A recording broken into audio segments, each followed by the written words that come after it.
And welcome back to the Rearview podcast, and welcome back to Series 2, Episode 9, where today we will, of course, be talking about the second Syrian Grand Prix, also known as the Austrian Grand Prix. And for the first time in a while, I'm pleased to say we're joined today by Miss Ruth. Hello, Ruth. How are you? Long time no see. Very good. How many episodes has it been? Like 10? Too many. That I've missed. Well, there's only 9 episodes in Series 2, and I think you were featured in the first few, so... Yeah, so like 6. Probably 6. It's been a while, but she's back. She's managed to get, well, I say she's managed to get a week off work. She's had to self-isolate because of COVID, so she's not been able to go into work. So you actually caught a Grand Prix this weekend, Ruth.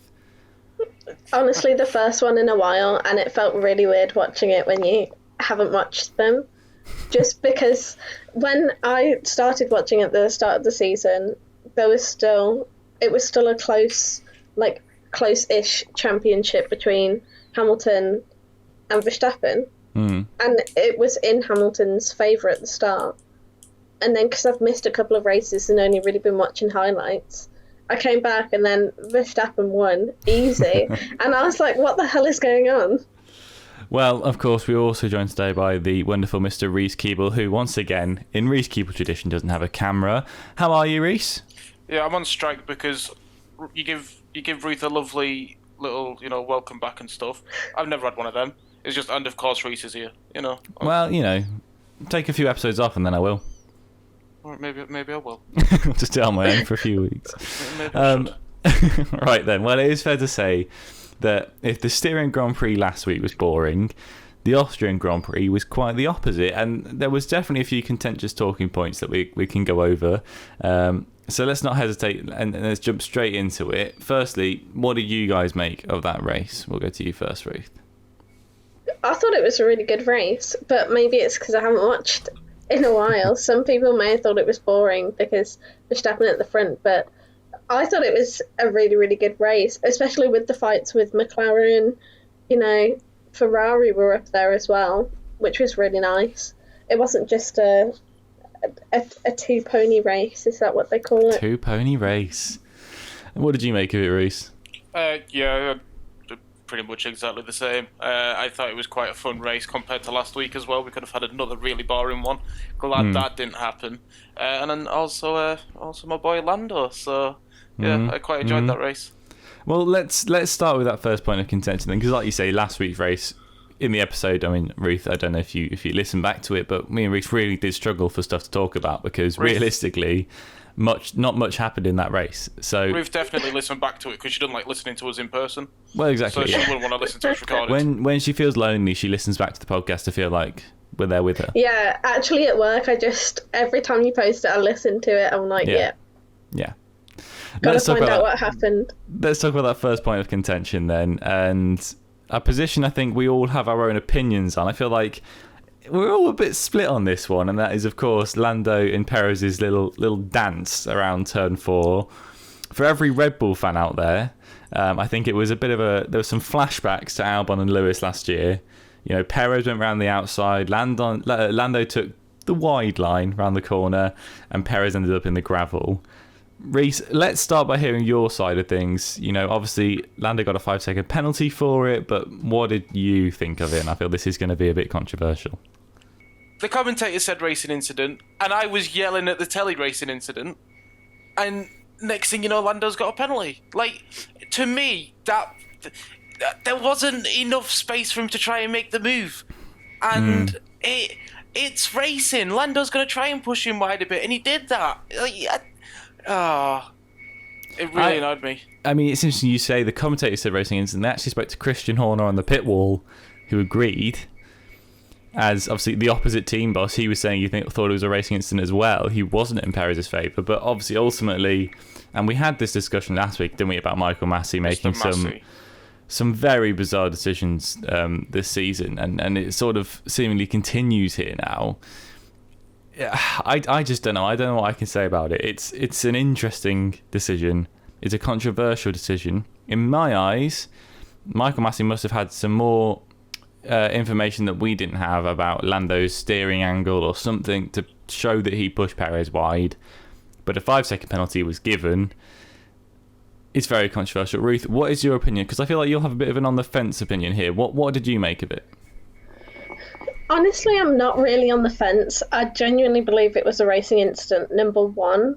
And I also believe that PEREZ was more to blame than Lando, simply because from the onboard footage with PEREZ and Lando doesn't move his steering wheel towards, however, PEREZ moves, like, opens his steering wheel and moves it even further towards Norris, which to me is just like, you wouldn't do that if you were, like, trying to race hard against someone. You would do it if you wanted to put someone into the gravel. And, like, after, the way he, like, PEREZ spoke about it after, he really blamed Norris still and said that it wasn't fair, but then apologised to Leclerc for doing it twice. So it just doesn't really make sense to me that he thought that it was his fault when he did it, but, like, to Leclerc, but then it wasn't his fault when he did it to Norris. Well, Norris did it to him. Sure. It was the reverse. It just doesn't really make sense to me, like, that he's saying, oh, this isn't fair, and then does it to a different driver twice. I think that's what I put in chat, isn't it? Clearly he himself thought it would be a racing incident. Why else would he have done it twice to another driver? I think, PEREZ I don't think he ever wanted the penalty. I think he was frustrated. He wasn't left the space he should have been left, which ultimately was the findings of the FIA, was that, you know, Lando should have left the car's width. It's the same reason Lewis was penalised last year at the Austrian Grand Prix when he had that tangle with Albon, because he didn't leave him the width. And that turn 4 is such a tough corner to call, because the drivers will say time and time again, you cannot get around that corner without taking a very wide line. So if you're on the outside, you're going to get pushed out. But then they also take that line very smoothly on other, you know, example, and we'll get to this more a bit later, but Vettel and Raikkonen at the end of the race, Vettel took a very inside line around that corner, and ultimately that resulted in that crash, but we'll get to that. So you can take a tighter line in that corner. It might not be the fastest route, but if you're racing with another car, it doesn't matter if you can't go the fastest route, you've got to leave the space. And that's why the penalty was given. I feel like you're the only one, because you're a Red Bull fan, Tom. I feel like you're the only one to kind of see it this way, considering that your own team boss said, yeah, that was a racing incident. No, I can see that, because the way they did it in this race, I have to give them credit that they penalised the same thing every single time. You know, it wasn't just Norris got a 5-second penalty, but then PEREZ didn't, or the other way round. Like, at least they were fair with how they gave the penalties. So I guess you kind of have to take it with a pinch of salt. Would they have given that penalty on a different race? No idea. Can't say for definite. On other races, the same thing has happened and they haven't penalised it.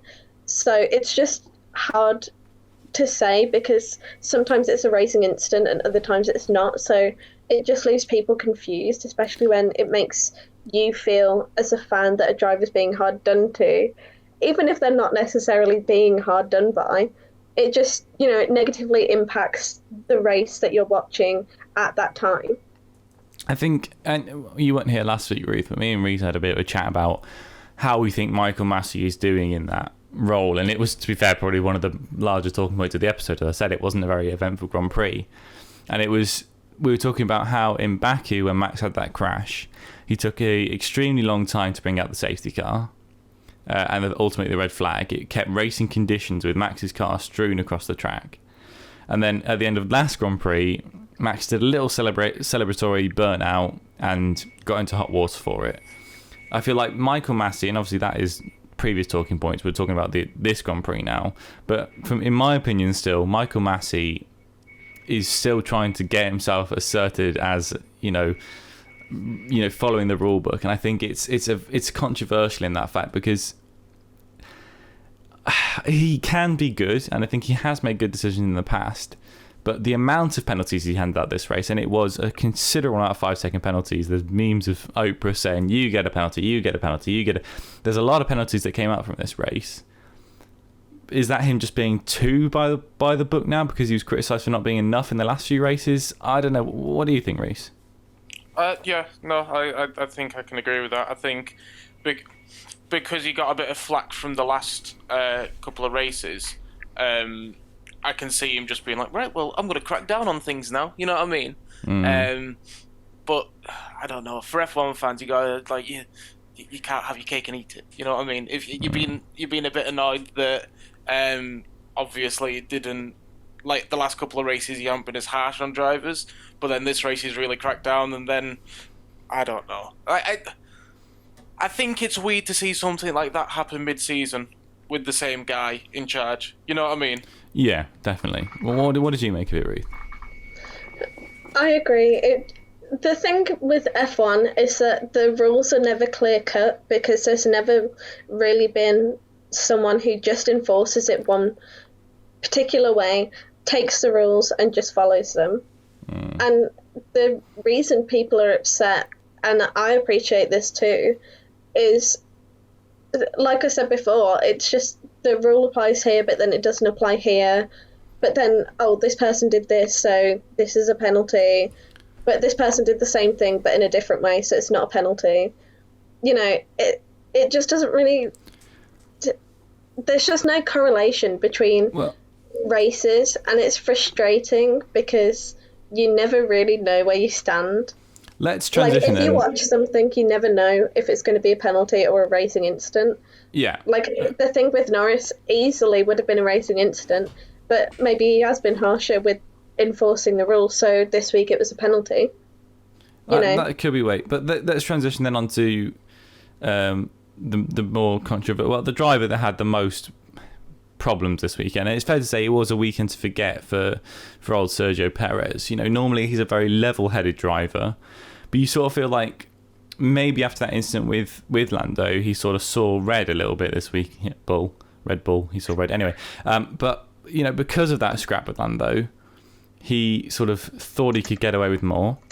Charles tried the same move around him on turn 4, and then a couple of laps later around turn 6, and both times he ultimately got pushed wide by Perez into the gravel. And that sort of ruined Charles' race. Charles was very frustrated on the radio. You could hear it. Perez got himself a 10-second penalty. It was a terrible race for him. And Ruth, I feel like you are Perez's bad luck charm, because it feels like when you're not working, he's doing great. But when you're working, he's doing great. But when you're not working and you're watching a race, he can never perform well. What did we make of Perez this week, especially with his incidences with Charles, Ruth? What did you make of it all? Honestly, I feel like you are probably right in that every time I watch him, he's not had a great weekend. But it's just... I just don't rate him as a driver. That's all it is. And a lot of people do, and I understand why. But he's not a new driver. He's not Tsunoda, who's only been racing for so long. The fact that he makes so many mistakes and just does stupid things, or just has a really bad race one week and then a really great one next week and then another bad one, there's just no consistency with him. But see, I feel like that's... I was going to say, I feel like he's been a bit consistent until this last race. He's been consistently up 4th, 3rd sort of thing in at least the last few My races. issue is, though, like, with saying, like, oh yeah, he has been consistent but 4th and 3rd, like, the whole point of him getting the Red Bull seat was because, he was this amazing driver who was going to give them a 1-2 finish most races. Nobody can perform, like... In that car, nobody can perform that consistently, though. And if it was a different driver, I feel like a lot of people would slate him. I think, to be fair to Perez, Ruth, the races that you're catching of him are his bad races. The races you're seeing of him is where he is struggling to perform at the same level as Bottas, the same level as Mercedes. But there have been some races this season where he has been consistently at that level. He's a race winner. He won a race in that Red Bull, which no other driver has done since Daniel Ricciardo. You know, he has got the performances there. He's just got to, you know, he does have some off weekends, I agree.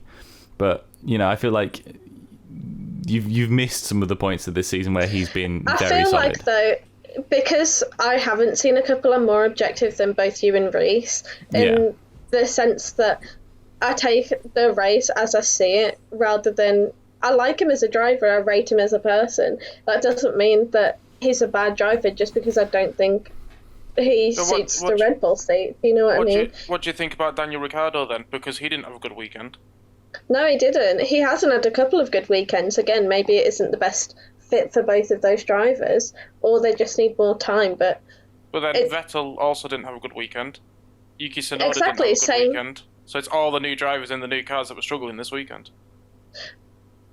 Not necessarily, though, because Tsunoda has been where he has for majority of races. Tsunoda actually had a good weekend this weekend. He got Tsunoda good got- points. Tsunoda got two penalties for two silly mistakes.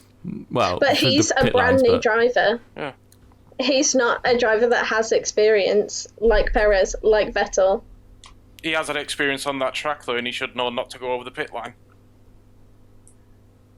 Not as much as Perez or Vettel. Okay. And they still make the same mistakes that Tsunoda would make. My point is just that if it was someone else, like if it was Albon, if it was Gasly, if it was a different driver, just because it's Perez, a lot of people aren't keeping the same consistency with the driver, and they're not slating him for the same things that they slated every other driver for. I just feel like it's unfair to say that, oh, he's this amazing driver and he's doing all these great things. Yes, he is a good driver, but he isn't performing like the best driver out of all of them. Do you know what I mean? He's performing better than Gasly and Albon did, though. Statistically, he's on a lot more points. He's got podium finishes and he's got a win. He's I feel like you're not listening to what I'm saying, so it's fine. I'm getting what you're saying, but statistically, you can't take away from the fact that he's done well. We're having like a little debate about it. It doesn't matter. Right, well, what was a tough weekend for one Red Bull driver was an incredibly dominant weekend for another, as Verstappen once again had another flawless weekend and in fact achieved his first ever Grand Prix Grand Slam of pole position, fastest lap, race win, and led every single lap. He's now 32 points clear at the top of the championship, and he's got a huge advantage over Lewis. What can Lewis do to claw this back, Reeves? What do you think? Sign a contract with Christian Horner. That Red Bull's looking good. That Red Bull's looking tasty. That Red Bull's looking like it's gonna do well around Silverstone as well. I think obviously these two races were very much suited to the Red Bull, like obviously no secret. But I don't know. The Mercedes definitely have something there, but while it's Lewis and Valtteri keep falling out, I don't think they'll ever have the harmony there that is there at the Red Bull at the moment, where like Red Bull are happy that they're doing well, if you know what I mean. Like, because you would be, but like they seem like a bit like, oh, this is nice, you know. But Mercedes are going to get mad that they're not in first all the time and stuff like that, and then that's going to lead to some more mistakes, and it's also going to lead to Bottas getting mad about team orders like he did not this last weekend before that. Well, there was a thing this weekend. Obviously, Lewis had some damage this weekend, and that resulted in him only being able to get fourth. He fell off the podium. Lando got past him. It wasn't a great weekend for Lewis. It wasn't a great weekend for Mercedes. You know, Red Bull have won the last 5 races now from Monaco. They won Monaco, Baku. They've won all 3 races of the triple header: France, Austria, and Styria. They're on a great bit of form at the moment. Can that form last the entire season? I don't know. You could say it might, but I don't know it can. I don't know. What do you think, Ruth? What more can Mercedes do to catch up to Red Bull here? Probably nothing is the answer to that. This season, they probably can't do anything to catch up to them. You think the championship's over? Honestly, yes. We already have the winner of the championship. 32 races in, you think we've got the winner? Not a 32-point gap, and you think we've got the winner? Yeah, absolutely. Well, of course. How could you say that? It can still swing. It can still keep going. It could, but it's not going to, because the gap between the cars is too big in Red Bull's favour. Toto Wolff has come out saying that he thinks with the upgrades they're bringing to Silverstone, they're going to lock out at 1-2 and finish 30 seconds ahead of the Red Bulls. That's what he said going into this weekend. Do you think that's just big talking Honestly, up? Toto and Horner are renowned for absolutely just talking rubbish before every single race. Every single race they put something and none of it happens because they just want to try and put pressure on a different team. That's all it is. What do you think about that race? Do you think that there's any chance Mercedes could catch them, or is that game over now? I think, well, yeah, no, but in my opinion, the championship's still up in air. All it takes is for Max to have one bad race and finish out the points, or something happen, like a wheel gun misfire or something, and, like, I still think it's definitely, like, still there for the taking. I also think that the Toto Wolff is probably talking out of his backside a little bit, but I don't think that he'd have the confidence to say something like that and then not deliver on it, because it would look very bad for Mercedes. Why do you think he has said this then? Why do you think he's labelled, and this is the truth, why do you think he said that they're going to be that far ahead if they're not? What do you think he's going to gain from doing that? Because it's the first sprint race. It's also at Silverstone. It just makes the other team on edge and pushes them to make a mistake. That's the only reason he's said it. It's to try and push for a mistake, and then possibly, yeah, maybe he could gain from that, but would it be a 1-2? Who knows? So you think that this is just mind games, in your opinion? Yeah, absolutely. That's the only reason he would say something like that. Okay, interesting. Right, let's before we get on to Silverstone, then we talk a bit more about that. Let's talk about the final incident in that race, and it was on the last lap of that race, right at the end, and it was certainly a bizarre accident. And I'm glad we have Ruth here for this, because it involved her favourite driver, Kimi Räikkönen. It seemed he was so focused on a fight with Russell he was having for 11th place that he was completely unaware that Vettel had come alongside him, trying to get up the inside of him around turn 4, and he sort of just went into the side of him and just took his back wheel, and they both crashed out on the final lap. And it was weird, and it caused a load of drivers to be called to the stewards for yellow flag infringements afterwards. What did you guys make of this accident? Because it was bizarre, wasn't it? It was such a weird thing, and it could be, I think it's just another example that Kimi is a bit past it. What do you make of that, Ruth? Why is he even on the track still? Why is he there? For what? Literally, I feel like I'm quoting him every time, because he's renowned for being angry on the radio and just like shouting all the time. But he never, I can't even begin to fathom why he's there. What can he possibly bring to the team that warrants him still having that seat? Especially when there were so many really good drivers who just missed out on the F1 seats too, who could have so easily gone in that car, but they kept him just for him to do things like this. It would just be really nasty on the radio. Reese, what did you think about this accident? Because it was weird. Is it, Kimi, just a lapse of concentration, or how did this occur in your opinion? Yeah, just a lapse of concentration. We could have the argument all day and all night. I think the reason why Kimi's in that seat is purely because of the money he brings to the team. You got a former world champion, and you can always say that former world champion driving for you. I think that it was such a silly accident on the last lap of the race. It didn't need to happen, and yet it did. And that's all I've really got to say about it. It was just a lapse of concentration that shouldn't really happen in an F1 driver that's got that many years' experience. Well, okay. Well, talking about that second Alfa Romeo seat, there's been a lot of talk in the paddock this week coming out, and it's been a while since we've done some F1 news on the podcast, so I'll put this in here about that second Alfa Romeo seat, or that first Kimi's Alfa Romeo seat. Supposedly, Valtteri Bottas has been in talks with Alfa Romeo for that seat. Now, I don't know what you guys think, whether that's a good decision or a bad decision from Alfa Romeo, but from the sounds of it, Kimi out, Bottas in, Finn for Finn, and Russell to Mercedes. What do you guys think about that? I think that would be a great thing to do, in all honesty. Russell gets the seat that he has clearly worked so hard for. Like, even just watching him in the past couple of races, like, this race was a really good one for Russell too. I think anyway. And Are Bottas, you not contracting your last point though, by if Bottas goes there, he's then just another driver that's kind of had his time and didn't manage to succeed like Kimi. No, but Bottas will never have that opportunity in a Mercedes seat. He never will. Take this race, for example, when he was going to have to swap with Lewis. Do you know what I mean? He'll never have that opportunity in that seat because it's always team orders for him.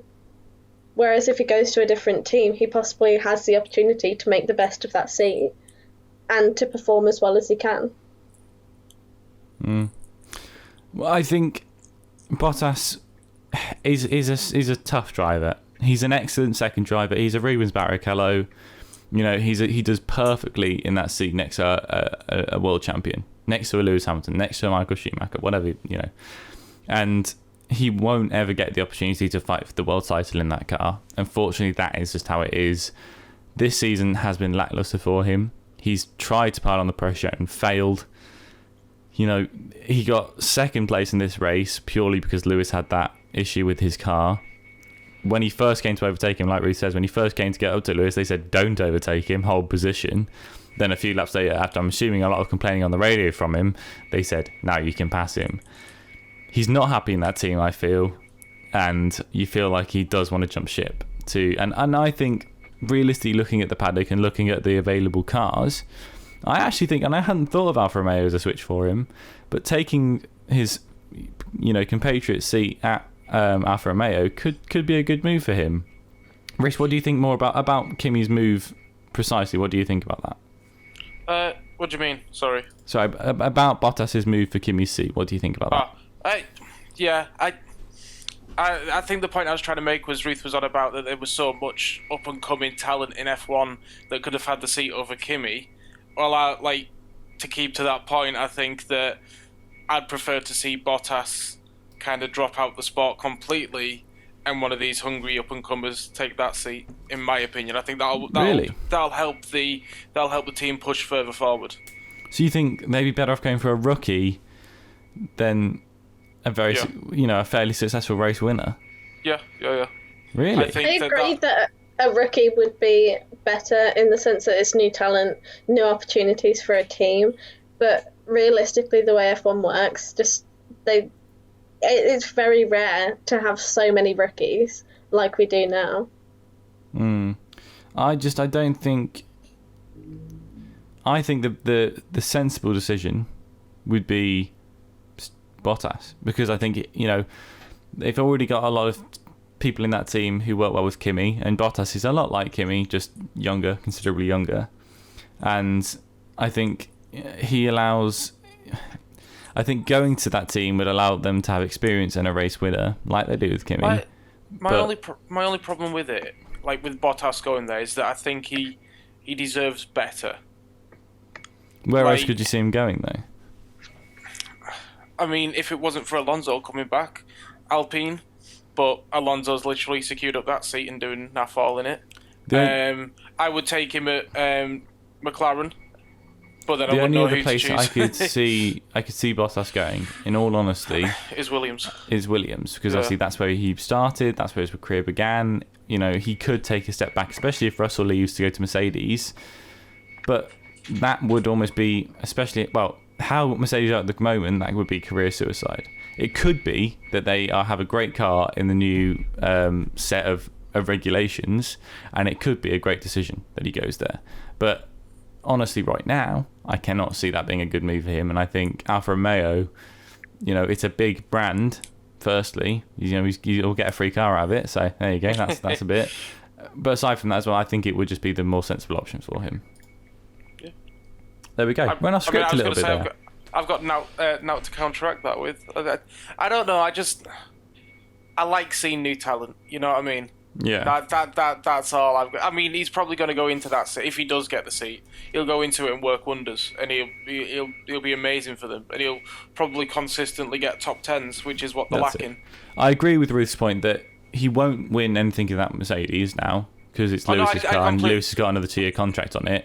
His best bet is to go to Alfa Romeo and try and get the best out of the car that he can, because they'll let him. They'll let him go for points. They'll let, he might even get a podium. He probably won't, but he can push that car much more than he's allowed to push the Mercedes, and I think that would be a good point. I do completely agree with that. I know that he's like Mercedes' second driver and stuff now, but the point that I was meaning was that if he would have had a really good start to like one of the previous seasons, like a few years ago, that would have then made him first driver, if you know what I mean. Like, that would have got all the decisions going into his favour, not Lewis's. Right. I agree. Yes. Right. Finally then, before we wrap up the episode, we have some predictions to make. But this time, they're going to be quite unique, because for the first time ever, the Rearview podcast will be going to Silverstone. We'll be going to a live Grand Prix, and we are planning to do a post-sprint race live episode on the Saturday, so make sure you tune in on the Saturday to hear our reactions to the sprint race. We are, yeah. I was not informed. Well, I've got plans. You've got plans on Saturday? Oh no! What are you doing on the Saturday night? Right. Well, yeah, on Saturday night. Hold on. Producer Ruth, did you know? No. Well, she did. I told her earlier, so she did. Well done, Tom. Anyway, we've got plans. Tough. We're doing an episode. The podcast comes first. So on Saturday night, there's going to be a live episode of the Rearview podcast where we're going to be talking about the sprint race and everything that went on in that. Obviously, it's going to be the first one, so that's going to be very exciting. And then the week after that, of course, we'll be bringing you a full episode like this one about the weekend. So make sure you also, I should say, follow us on Twitter, all of us individually, and also at the Rearview Pod, because I'm sure there'll be a lot of pictures and things shared throughout the weekend of our experiences. Are you guys going to be active on Twitter? Yeah, I'm only active when there's a race. I'm never active any other time, but when there's a race, I'd spam it. Reese? Yeah. You going to be on Twitter? I mean, I'm contractually obliged to be there on Saturday night now, aren't I? So now I'm contractually obliged to be on Twitter, apparently. This is all going well. When did this turn into a dictatorship, this podcast? Saturday night's party night, Tom. What are you thinking? Sunday morning, we could have done a podcast. Saturday night's party night. I'm kidding. Of course, then, let's talk about what we will hope to see this weekend. And normally we do this qualifying predictions, race predictions, but obviously this weekend we've got this sprint race. We've also got a qualifying, and we've also got the full race. So, let's try and break this down a little bit differently. Let's start with our qualifying predictions for the sprint race. Who do we think is going to be on pole, second and third? Is it going to be a bit different to what we normally see? That's what I want to hear. Reese, we'll go to you first. No, don't go to me first. No, straight on to you. Just before we do it, Way! Keep that in. Go on, Ruth, carry on. Just before we do it, I feel like you should explain how it's different. Yeah, Tom. I was going to say that. I was going to be like, can you talk us through what's where and like how it works with the qualifying and everything. I feel like you should explain that a little bit, and then we'll go into our predictions. I'm so confused by what just happened. This is a little bit behind the scenes of the producer producing. There you go. So for sprint race and qualifying, so there's a qualifying on the Friday, if I'm right. Yes. And that they will qualify after FP1. They go straight into qualifying, so they will qualify for the sprint race just as they normally do. And then the sprint race on the Saturday is a third of the length of the full race. And that basically will determine how the grid lines up for the full race on the Sunday. So they'll do the sprint race. The person that comes first will start first, and yada, yada, yada. So my question is about tyre allocations. Mm-hmm. How does that work? Because obviously Q2, whatever you set in Q2 to go through to Q3, that's your starting tyre. Are all the cars just going to start on fresh tyres for the race? That's a great question, Reese, that I do not have an answer for. Well, you should. I'm sorry. I'm doing my homework. I mean, come on, Tom. Yeah, sorry guys. I meant to be the knowledge. Yeah. So sorry guys. I don't have an answer for that. I don't know. Maybe we'll find out. Follow us on Twitter. I'll let you know if I find out. But yeah, then the sprint race will be it's basically 100 kilometers to the full race is 300 kilometers, and that will line up for the grid. And the idea is, if you're a bit confused of why it's changing and you don't know what's wrong with the normal qualifying system, the idea is to try and give the teams that maybe don't have best one lap pace a bit more of an advantage that have better race pace. So teams like Williams, for example, won't actually benefit from this. So Williams have a much better one lap pace. You can see it in Russell, getting into Q3 every time this season. They're very good over one lap, but actually in the race their race pace isn't that good. So the teams that are on the flip side of that, which I can't give you an example of right now, will benefit more from this because they'll be allowed to get further up the field just by racing. So that's the idea, essentially. And I'm excited to watch it. I think it'll be fun to see a short, quick race with potentially no pit stops as well. Yeah, I was going to ask about pit stops as well, because obviously it's only a third of the thing. So I assume they're going to take after the F2 and not really do them, apart from if there's like an issue. Yeah. So I think, again, I don't think there'll be an enforced pit stop. It'll be like how the sprint races work in F2. Like, you're right. They can pit if they want to. The pit lane can be open, but beneficially, you probably don't want to. So it will be very interesting, regardless. It don't matter. Eh? It doesn't matter. All right. Let's talk about our predictions then. We'll start with the Friday qualifying. Ruth found some information. Just to clarify, with the tyres, in Friday's first practice, each driver can only use 2 sets of tyres, while the Friday qualifying session will provide drivers with 5 soft tyre sets. The team will use these options for tyres for the remainder of the weekend. So 1 set of tyres for Saturday's practice session, 1 set for sprint race, 2 remaining sets for Grand Prix. So there'll be fresh tyres for the race? Yeah. Okay. That's just a clarification that Braun put about it. Well, thank you, Mr. Ross Braun. Documentary on that coming next week. Keep subscribed. Let's talk finally then. Let's get to the predictions. Saturday predictions. Friday predictions, I should say. Qualify predictions. What do we think? Reese, who is your top 3? You've had a bit longer to think about it now. I don't know. Because you just want to play it safe, don't you? You want to say like Lewis, Max, and Perez. Okay. But, I mean, it's weird, right? Because it's the quali for the sprint race. So are people going to go all out for that? Or are they going to try and save the car for them to do the sprint race? You know what I mean? Yeah, it's going to be really interesting. I really couldn't tell you. I don't know. I really don't know. It's so off the books. It's so not what we're used to that it is hard to put predictions in because you don't know sort of what the tactics will be. You don't know what the teams will do. It might be that Mercedes decide actually we don't even want to qualify. We'll start from this back in the sprint race. What if Russell's on softs but then everyone else is on hards? Yeah. Russell finishes first in the sprint race. You're not wrong. Well, if you had to give a top 3, what would you give me, Reese? I don't want to. Okay. Ruth, what are you giving me? If I was a team that hasn't done that successfully, I would go all out. Okay. And if I was a top team that has been successful, I would play it safe so that I know nothing is going to happen to the car that's going to prevent me from taking part in the race. Okay. So, based on that, I'm going to say Verstappen. Brace yourself. P1. Okay. P2, I'm going to say Gasly. Oh, AlphaTauri. I'm going to say Norris. Ah, nice. See, this is what I'm thinking. I think a team like AlphaTauri could benefit quite a lot from this system. They have a lot of pace. Both the drivers are really strong. Yeah. If I was them, they have nothing to lose by trying to go all out for the sprint race. Yeah. I think we're going to see some durability issues this weekend because the cars obviously won't have been pushed that much.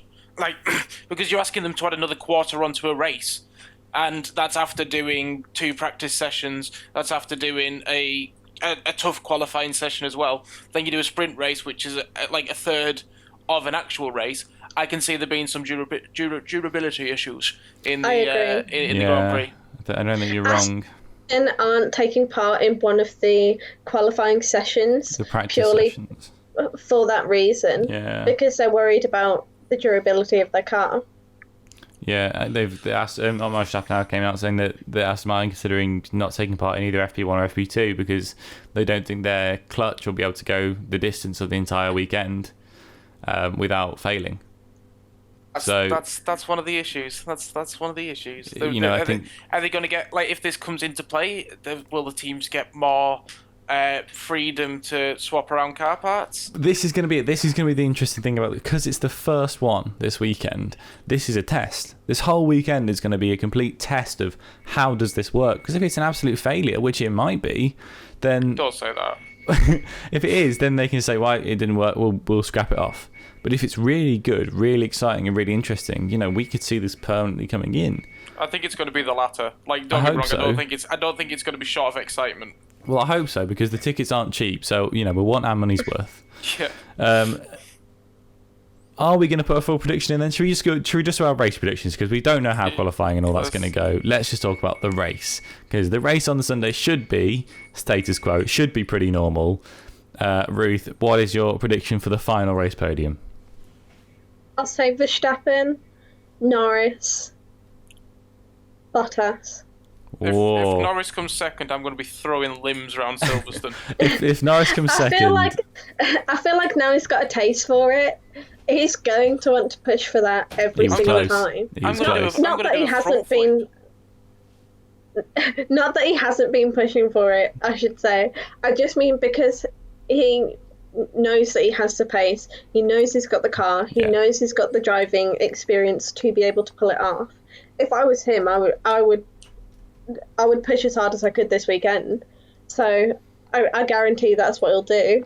I feel like a P2 could be on the cards if for a P2, him. I'm smirking to myself because if a P2 happens, I'm just picturing limbs going absolutely everywhere.